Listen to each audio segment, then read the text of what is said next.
The Pagan Invasion is an explosive new 13-part video series providing a thorough behind-the-scenes examination of today's New Age movement and neo-pagan revival. Each superbly produced volume features rare footage from around the world, along with expert analysis by noted Christian leaders and authors. For more information, contact your local Christian bookstore or call 1-800-828-2290. California residents call 1-800-633-0869.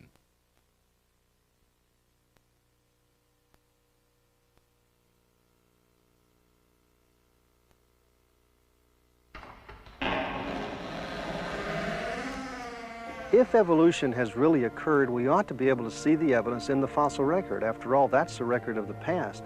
But if we look at that fossil record carefully, we see that there are no recorded instances of one type of an animal ever changing into another. There's no transitional forms.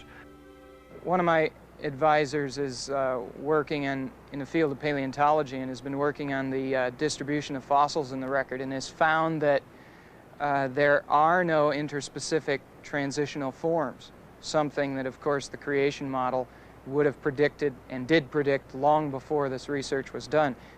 Let's go to the British Museum of Natural History, to the man who wrote the book there on evolution, Dr. Colin Patterson. I wrote to Dr. Patterson and asked him why he didn't put a single picture of an intermediate form or a connecting link in his book on evolution.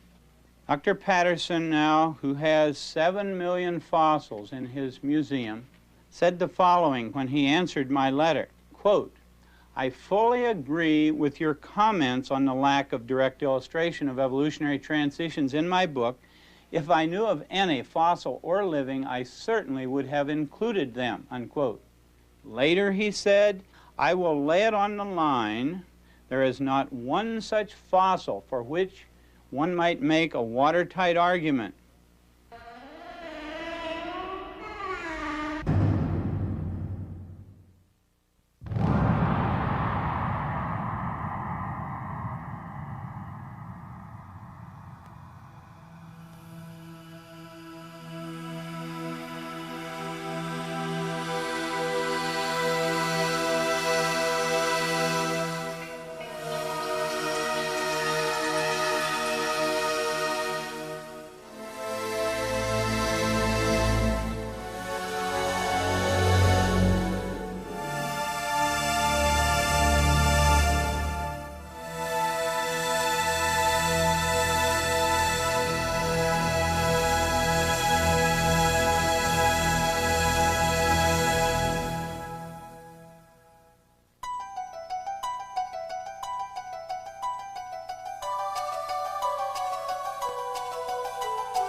Hello, I'm Chuck Smith.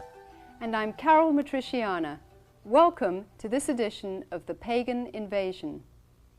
For nearly a century and a half, evolutionary thinking has made tremendous inroads into the hearts and minds of our scientific community.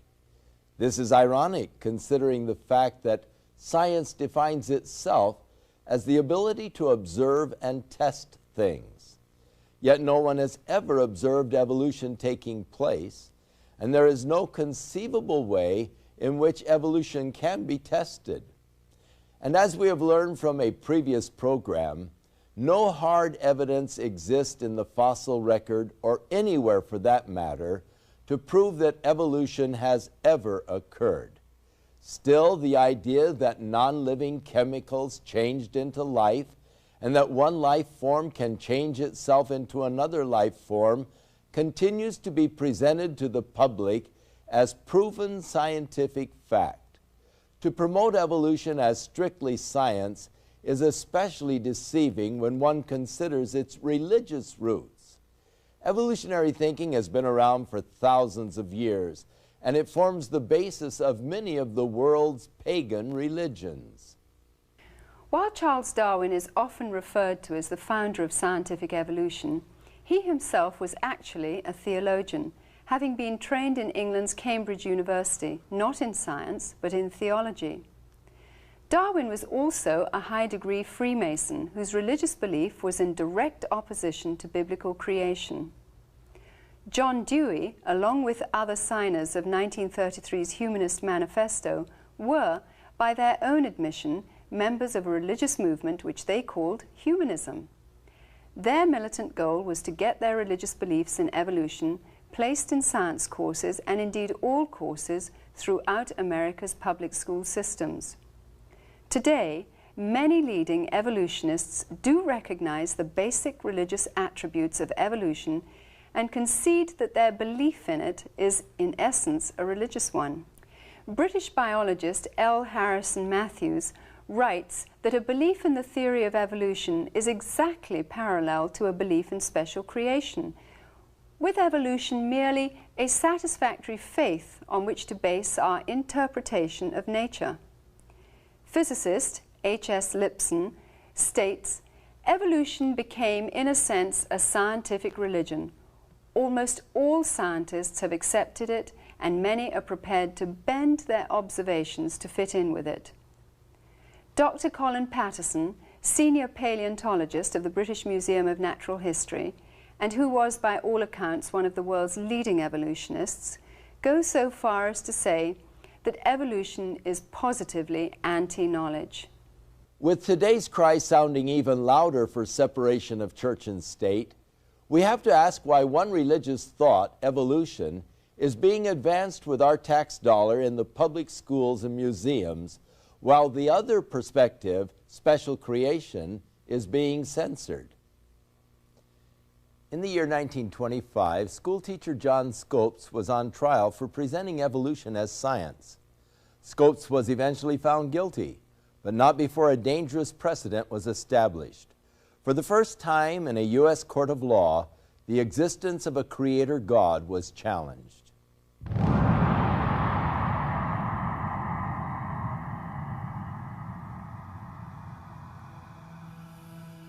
In July of 1925, the trial of the century took place in Dayton, Tennessee. For the first time in educational history in this land, the concept of a creator was totally challenged. This was the great turning point. Up till 1925, all of your science classes taught creation. Today, all that you have taught in the science classroom is evolutionism. John Scopes, a schoolteacher, was found guilty of violating Tennessee law, which prohibited the teaching of human evolution. Less than 10 years later, by 1933, the Humanist Manifesto was signed by a small but powerful group of people presenting themselves as a non-profit religion. Their religion was humanism, and it swept through the educational system through the zealous pursuits of John Dewey, a socialist and first president of the American Humanist Association. Today, public schools are the seminaries for Dewey's religion of humanism, and its doctrine of evolution dominates the educational system. Now, today we do have religion being taught in our public schools. The fundamental tenet of humanism, for instance, as listed right in the Humanist Manifesto, tenet number 1, religious humanists regard the universe as self-existing, it was not created. Tenet number 2, man is the product of a long natural process, that is evolution. A very few people originally got control of our education system in this land. One of the things that was imperative for them to push through their programs was evolutionism. Most people do not believe that evolution happened. The fact that most scientists do, or practically all scientists do, is in a sense neither here nor there, because in fact we would like the ideas to get across to our students. The thing that the average Christian in America has never realized is that his tax dollars pay the school teacher's salary, they pay for the textbooks, and yet most parents still will not say one word about anything that happens in that classroom that disturbs them. For parents to allow a godless indoctrination in evolutionism is just unthinkable. Thousands of children are bused daily to our museums as part of school-sponsored field trips, where they're given crash courses in evolution. And just like in the Soviet Union, this religion of atheism is presented as fact, with no alternate viewpoints allowed to be expressed. Attorney Wendell Bird argued the case for balanced treatment of creation science and evolution before the U.S. Supreme Court. He is author of the book, The Origin of Species Revisited. To me, the basic issue is academic freedom, because no one's trying to exclude evolution from public schools while teaching a theory of creation. Instead, the evolutionists are trying to exclude alternatives, while, in general, defending the exclusive teaching of evolution. Well, I think creationism should be taught in schools simply because all good ideas should be taught in schools. I think we shouldn't be afraid of ideas, whether we oppose them or whether we're for them. I think we should expose everyone to both sides of the issue. 86% of the American public believes that the theory of evolution ought to be taught along with the scientific theory of creation, according to an AP NBC News nationwide poll. I think creation should be taught in schools because it's a part of what we are, and I think it should be taught with an open mind without religious intonations. Lawyers nationwide, more than 2 to 1, agree that it is constitutional to teach the theory of creation along with the theory of evolution. And lawyers better than 2 to 1 believe that both should be taught in public schools. Yes, creation should be taught in schools. Equal time should be given to evolution and creation. 42.3% of biology teachers believe in teaching a theory of creation along with the theory of evolution. And the same is true of school board members, 2/3, according to a poll by the American School Board Journal. The fact is that contrary to all of the smoke, the great majority of the American public feels that it is unfair to teach just the theory of evolution. No more than 6% have ever wanted only evolutionism taught, but there is such total domination and control in the scientific community that we still are placating the 6% of the people in this land who believe there is no God and believe that the universe created itself. Well, since there's no one answer and you can't prove the past yet, then both ideas should be taught. The only fair approach is to let the children hear all of the scientific information and make up their own minds.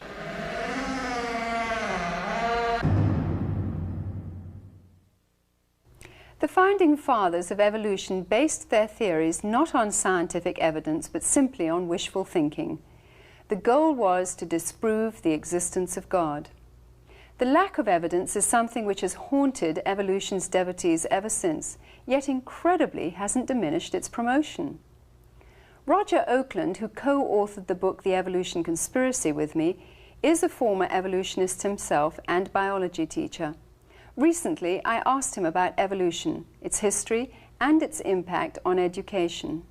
Evolution is man's perspective on the origin, the history of the universe, and the origin and history of life. And really it's an attempt to explain away a supernatural explanation for the beginning of all things. So man attempts to come up with his perspective of why we're here, where we've come from in the past. Who were some of the founding fathers of this evolutionary thought? Well, first of all, I think it's important to understand that the founding fathers were not overwhelmed with facts which caused them to question the reality of a creator. They were individuals who were looking for an explanation to explain away God the Creator. They didn't want to have to rely upon a supernatural event as the beginning of all things that exist in the universe. One of the key individuals was a man by the name of Erasmus Darwin, who was actually Charles Darwin's grandfather. The interesting thing is that his views seem to be directly related to some of the Eastern mystical views. In fact, he headed up a group which he called the Lunar Society. They met once a month on the full moon, hence the name Lunar Society, and some metaphysical Eastern ideas were actually incorporated into his beliefs.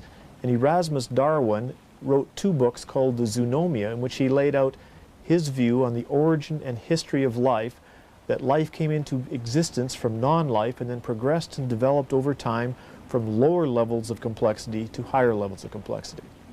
Another significant founding father would be Charles Lyell. He's been called the father of uniformitarianism, or the belief that the earth is billions of years old and that the layers of the earth were laid down gradually over very long periods of time. His whole objective was to explain away the view that there had ever been a catastrophic global biblical flood in the past. And so his view was that these layers or strata were laid down gradually, uniformly over long periods, and as a result was then able to cast doubt on the authenticity of a global flood which the Bible talks about.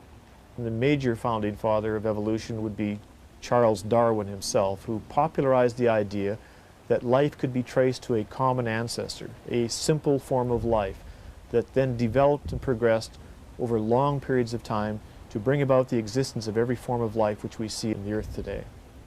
Have today's educators actually advanced the theory of evolution in a systematic, formal agenda? I believe so, Carol. As you look back through the history of education, and specifically the last 40 or 50 years, there literally has been a program to use the public schools to advance evolution without being challenged by any alternative views on this subject of origins. And really when you look at this, you see that there's some key individuals who propagated an idea back in the 1930s, who actually wrote up an agenda called the Humanist Manifesto, which basic objective was to advance evolution and to question the reality that there is a creator. And some very interesting individuals were part of this organization. You've heard of John Dewey, who is called the modern father of progressive education, one of the most influential individuals in education in North America. He was a signer of this Humanist Manifesto, along with another gentleman by the name of Francis Potter. An interesting quote could be gleaned from a book that Francis Potter wrote in 1930 called Humanism, a New Religion. He stated, "Education is thus a powerful ally of humanism. What can a theistic Sunday school meeting for an hour once a week and teaching only a fraction of the children do to stem the tide of the 5-day program of humanistic teaching?" So it was literally the objective of some of these individuals to use the schools to advance their belief in man, which is based on humanistic belief, which is basically a religion, and to use evolution as the means of explaining away a creator. Have teachers who promote another theory of the origin of life been suppressed or opposed in any way? That is actually a fact, Carol. As you look back over the last 10 years, there literally has been an organized agenda to advance evolution and to suppress anyone who had come up with a creationist perspective, labeling a belief in creation as religion and the belief in evolution as something which is science. Actually, in 1981, there was a meeting that was held in Washington, D.C., where the National Academy of Sciences, along with the National Association of Biology Teachers, because they were concerned that evolution was not being advanced quickly enough and that creationism was presenting itself in the schools, in the public schools, together decided that they would come up with some kind of a strategy to attack the creationist movement. And this meeting, you can read about it in a science publication, Science Volume 214, November 6th, 1981, describes some of the people who were at the meeting and what their objectives were. And Frank Press, who is the head of the National Academy of Sciences, then was instructed that he should meet with influential people to see what they could do to stop creationism from being presented in the public schools.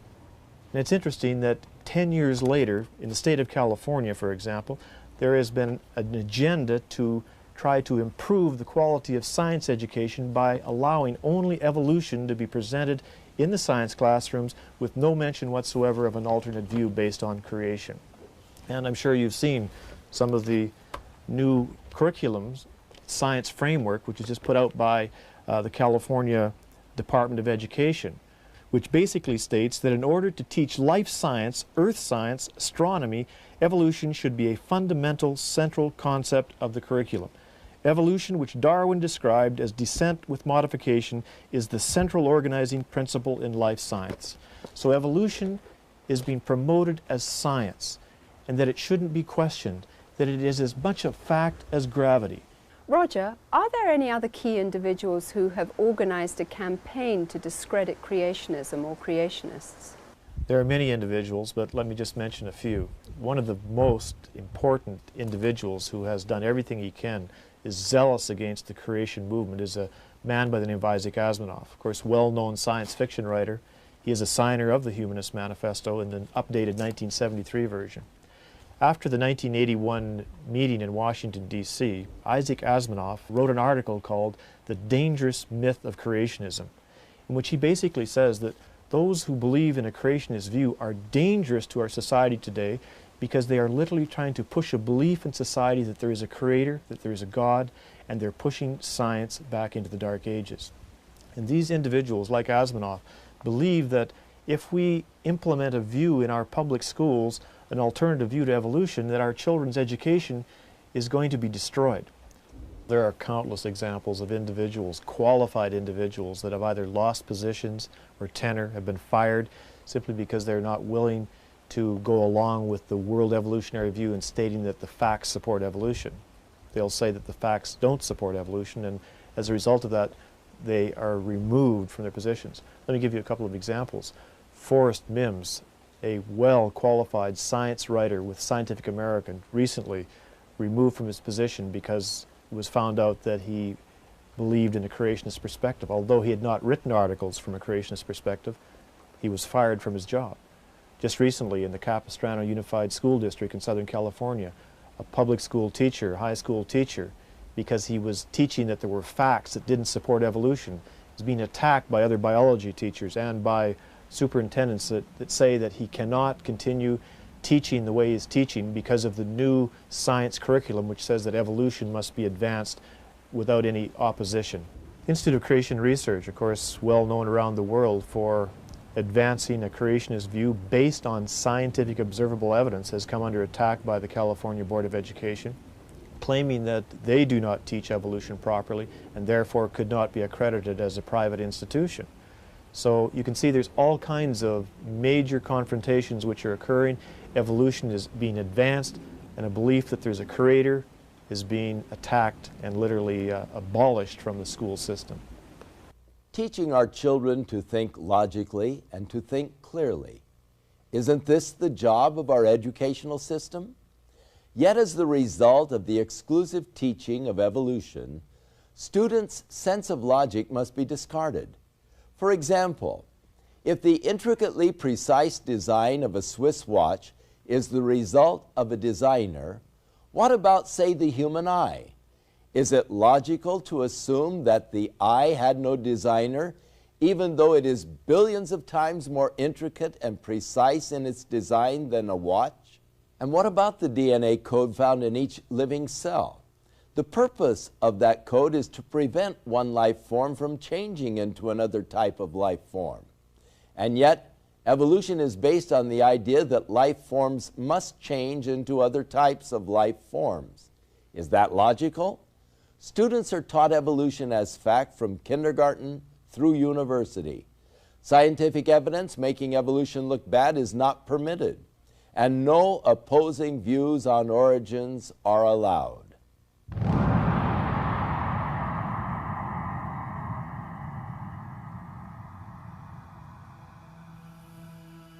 Should other concepts of how life got started be taught in the public schools?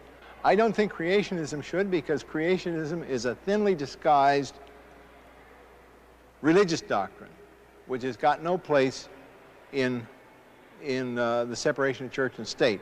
The main issue that is always raised in opposition to teaching all the scientific evidence on the subject of origins is that it violates separation of church and state to teach evidence that doesn't happen to support evolution. People should simply be able to hear the truth. A fact is a fact. You don't throw it out just because it happens to agree with the Bible. That doesn't make it religious. Teaching a theory of creation is constitutional because the Constitution was written in the context of the Declaration of Independence, which refers to creation and even to a creator. In response to public outcry for the presentation of creation science alongside evolution, Louisiana and Arkansas were the first states to pass laws mandating balanced treatment for both theories. It was agreed that only scientific data minus religious doctrines be presented in the classrooms. The Louisiana legislature in 1981 passed a law for, quote, balanced treatment of creation science and evolution. The law also defined what evolution is, quote, scientific evidence supporting evolution. It defined what creation science is, quote, scientific evidence supporting creation. Immediately, aggressive litigation was put into action by a powerful organization which is firmly directed against traditional Judeo-Christian principles. The influential ACLU, or American Civil Liberties Union, equipped with over 500 active attorneys, invested huge amounts of money and successfully protested the law. One of the biggest problems you have with the ACLU is that they're so well funded. They get millions and millions of dollars from large foundations and from wealthy people all across America. That's what they did to us. They tied us up in court in Louisiana. We filed a slim brief of 630 pages with 2,000 footnotes arguing that creation science is constitutional to teach, scientific in content, and as non-religious as evolution.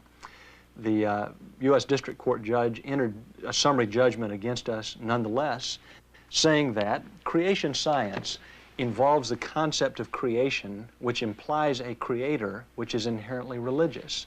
The ACLU was able to convince the Supreme Court that creation science was basically religious. The court violated the Constitution by redefining the First Amendment author's intention, which is against favoring any one religion above another. In their decision, the Supreme Court favored naturalistic evolution, a belief of religious humanists. The scientific community is very seriously worried about the growth of creationism as an attack on the validity and the autonomy of science, and particularly in the insistence that creationism be taught in the public schools in science courses. There's a very strong network and general feeling that creation, theories of creation, maybe theories of abrupt appearance, are a menace to science. Let me mention several organizations that actively today try to prevent it from being taught in public schools. Committees of Correspondence, People for the American Way, the American Humanist Association, the American Civil Liberties Union, the American Association for the Advancement of Science, the National Academy of Sciences, the National Education Association, the National Association of Biology Teachers, and the Biological Sciences Curriculum Study. If there's one anti-scientific theory today that most threatens the whole nature of scientific inquiry, it is creationism. Today we really have an organized conspiracy in this country, in every state, that is organized to fight the open hearing of scientific evidences on origins. The result was the forming of a loose network of active organizations that will cooperate to combat the creationist intrusion into the public schools, public museums, national and state parks, and the governmental funding of science research. They have a very specific desire to preserve the exclusive teaching of evolution and to exclude any teaching of a scientific theory of creation or a scientific theory of abrupt appearance. That's censorship, in my view. We have today what is unquestionably the worst case of censorship. Good scientific data that happens to make it look bad for evolution, but that is meticulously censored from the textbooks. in an American society where we have always taken great pride in freedom of expression, freedom of religion, freedom of belief, freedom of press, it's just so unfortunate that we have such great censorship in our scientific community today.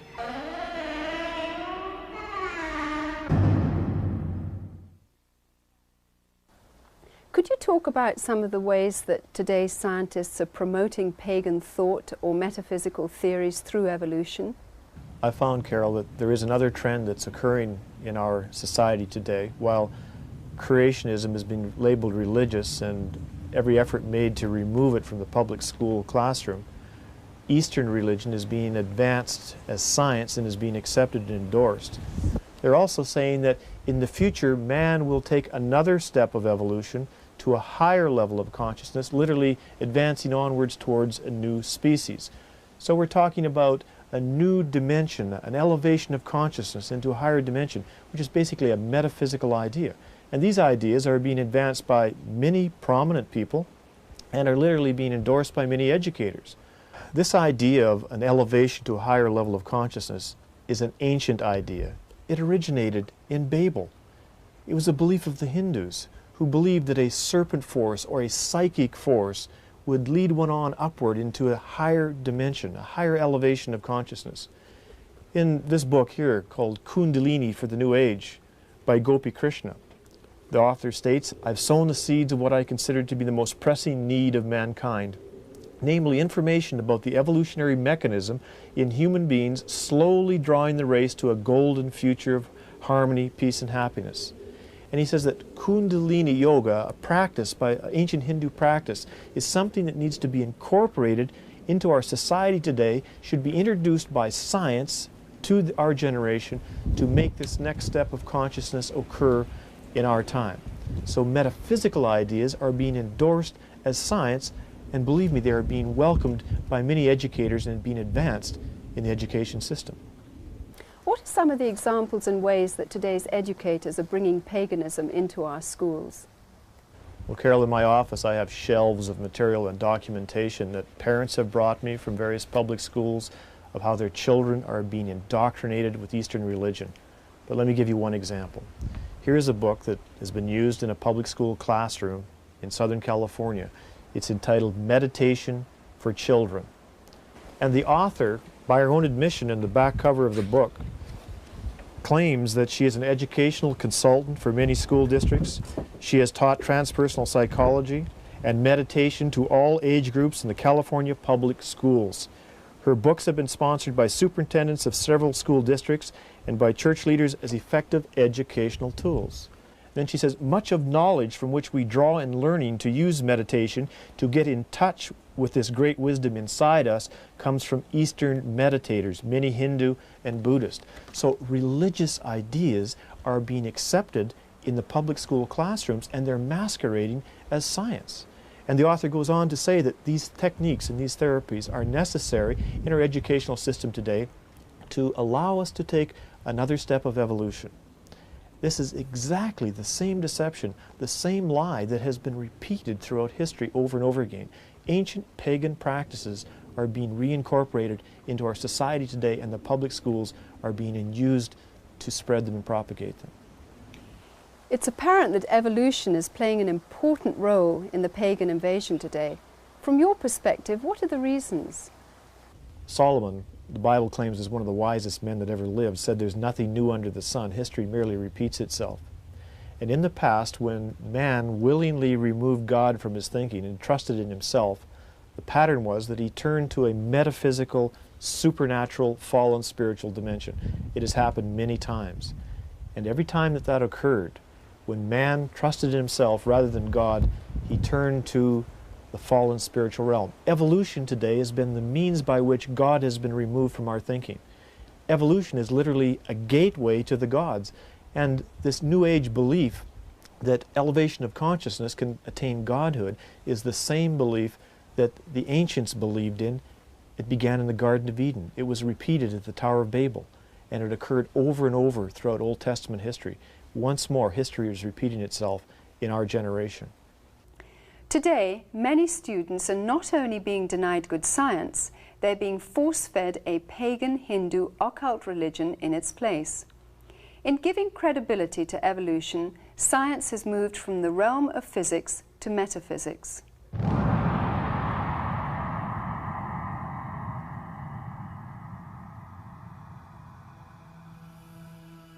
I think that man is evolving into a state of higher awareness, higher consciousness, higher vibration.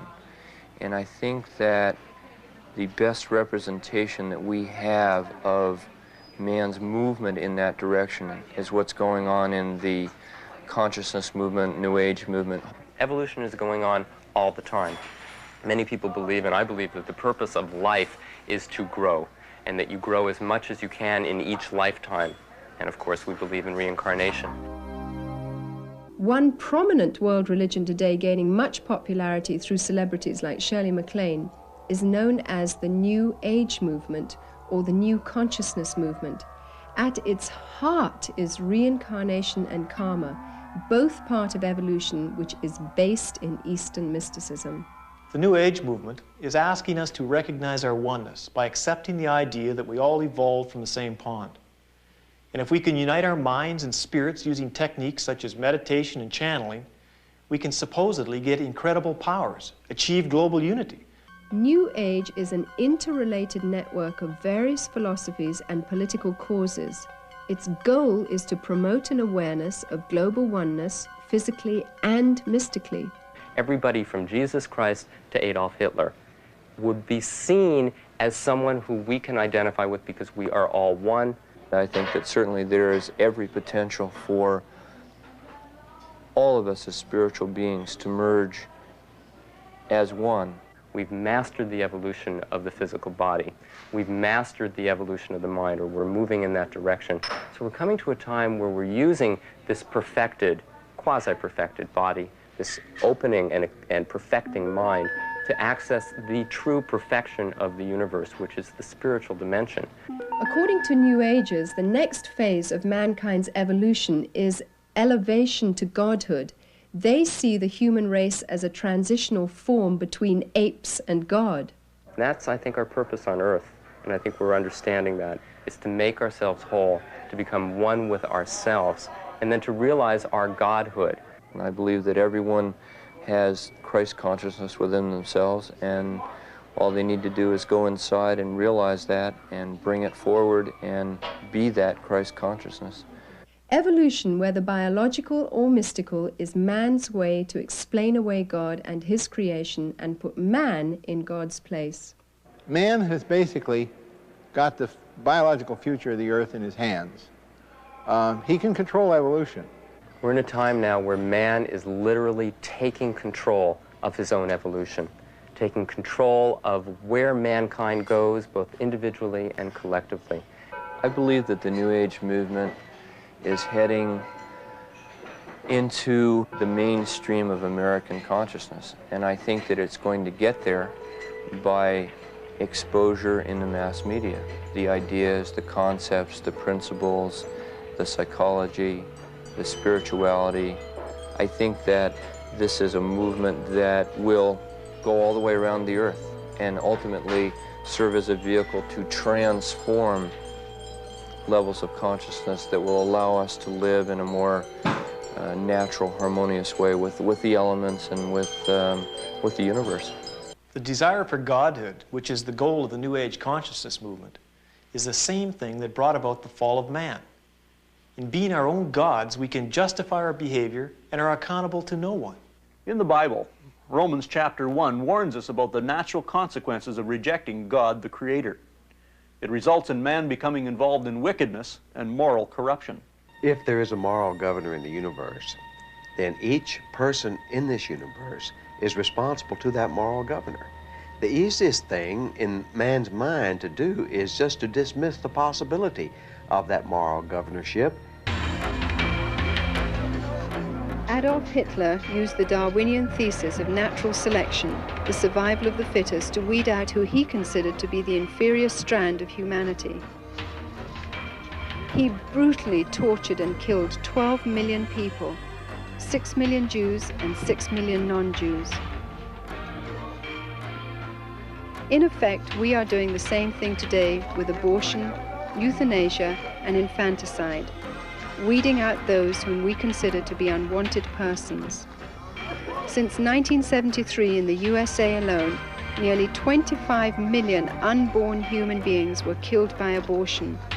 That is one baby every 20 seconds. If we deny that man is created in the image and likeness of God, then we lose the dignity and purpose of life.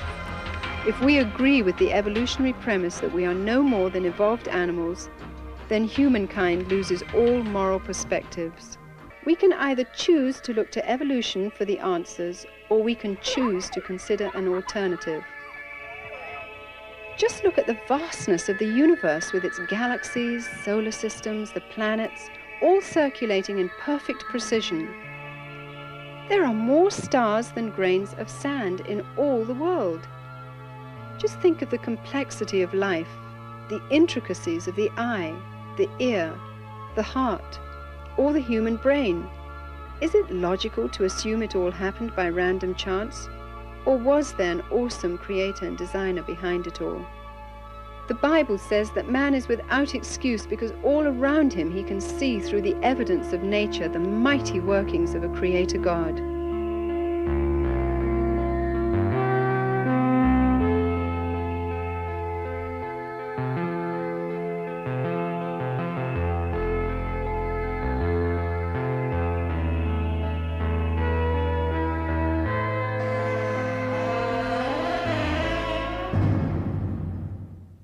Our public school system has been described often as a zoo. And is it surprising when you teach the children that they are animals, that all of a sudden they begin to act like animals and out of control? If when a child is first able to understand or to learn anything, you begin to teach that child that 2 + 2 = 5. And as they get into kindergarten and go on through school, they are taught 2 + 2 = 5. That child will come to believe that 2 + 2 = 5, and yet that child will be destroyed from ever able to understand or to learn math. When you start with an illogical basis, it destroys you from being able to ever think logically or clearly on the subject. When you take the premise that you can have design without a designer, that is an illogical premise. But if a child is taught that from kindergarten through university, then the child will begin to believe that you can have life forms and the design in life forms without the designer. But they will be destroyed from ever being able to think logically and clearly. The Bible clearly teaches that in the beginning God created the heavens and the earth. And all the way through the Bible there is the assertion that God has created man and all of the life forms within it. That is logical because of the design that demands actually the designer. And it is important that we not only see the design in creation, but you can come to know the designer himself. And that's what he intended when he designed you. Within all of us, there is a God-shaped vacuum. Throughout the ages, man has attempted to fill that void with the things of the world. But it is only through a relationship with our Creator that we can be truly satisfied. His Holy Scriptures reveal the way in which we can be reconciled to God, and that is through the provisions of His Son, Jesus Christ. I'm Chuck Smith. And I'm Carol Matriciana. Join us again for another edition of The Pagan Invasion.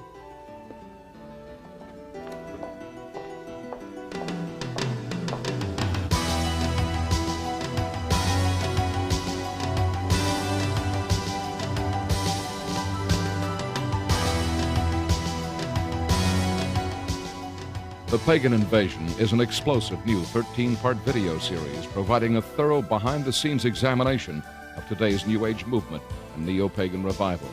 Each superbly produced volume features rare footage from around the world, along with expert analysis by noted Christian leaders and authors. For more information, contact your local Christian bookstore or call 1-800-828-2290. California residents call 1-800-633-0869.